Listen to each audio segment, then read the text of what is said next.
All right, let's talk about drones. We're going to dive into a world that is way bigger and, frankly, way more interesting than you might think. So let's get right into it. No, really, just for a second, what's that first image that pops into your head? Because I'm willing to bet for a lot of us, it's something pretty familiar. You're probably picturing a quadcopter buzzing around the local park, right? Or maybe you're thinking of those super fast FPV drones that zip through obstacle courses. And you're not wrong. That's a huge, huge part of the story. Drones for fun, for getting those amazing aerial shots. But that is just scratching the surface. I mean, not even.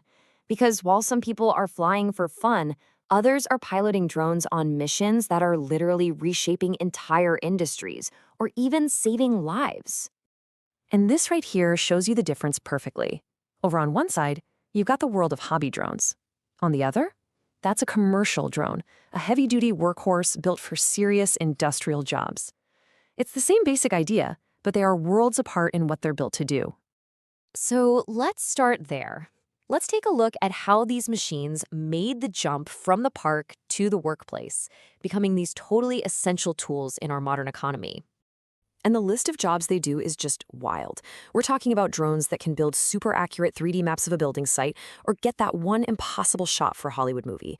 They're out there checking on a farmer's crops, inspecting massive wind turbines without putting a person in danger, and yeah, they're even starting to deliver packages and critical medical supplies.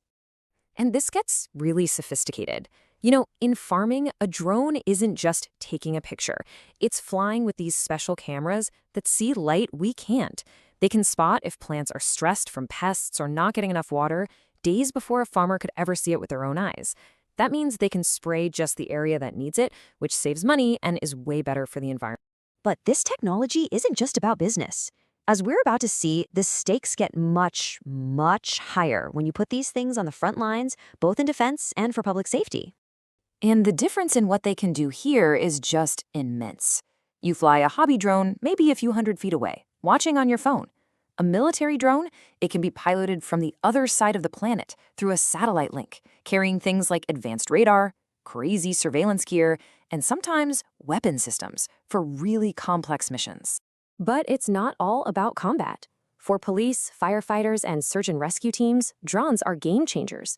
They give you a bird's-eye view of a fire, help find a lost hiker at night with a thermal camera, or even deliver instructions through a loudspeaker in a disaster. They go into dangerous situations so that people don't have to. So beyond business and public safety, drones are also out there pushing the very boundaries of what we know. They're becoming our eyes and ears in places that are just way too dangerous or remote for a person to ever go. I mean, think about it. How do you get a sample of the gas from inside an erupting volcano? You send it a drone. How do you count a pod of whales without scaring them away with a loud boat? You send a drone. These machines are flying into hurricanes, over polar ice caps, and deep into places we've never mapped, all to collect data that helps us understand our own planet. Okay, so we've seen all the amazing things drones can do, but how do they do it all? Well, the secret is that the word drone doesn't just mean one design. The shape of the machine, its form, is completely tied to its function. This chart breaks it down perfectly. You've got your multi-rotor, like a quadcopter, which is amazing at hovering in one spot, making it perfect for photos and inspections. Then there's the fixed wing, which is basically a little airplane. It can't hover, but man, it can fly for a long, long time, which is great for mapping huge areas. Single rotor designs are basically helicopters, built to lift really heavy stuff. And hybrids? Well, they're the best of both worlds. They can take off like a helicopter, but then fly efficiently like a plane. And this is where it starts to feel like we're living in the future. Because some of the problems we need to solve now require machines that can do more than just operate in the air. So say hello to the multimodal drone.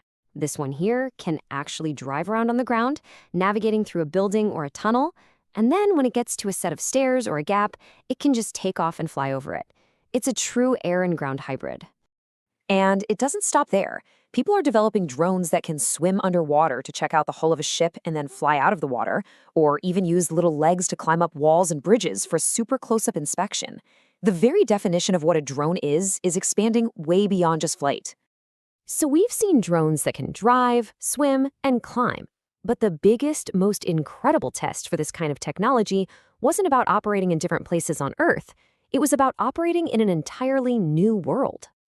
Yep, we're going about 140 million miles away, to a place where the atmosphere is less than 1% as thick as ours. A place where, on paper, flying should be pretty much impossible. We are talking, of course, about Mars. 72. Just let that number sink in. That's how many flights the Ingenuity Mars helicopter completed. Its original mission? Its designers were just hoping it could fly 5 times. It absolutely smashed every single expectation.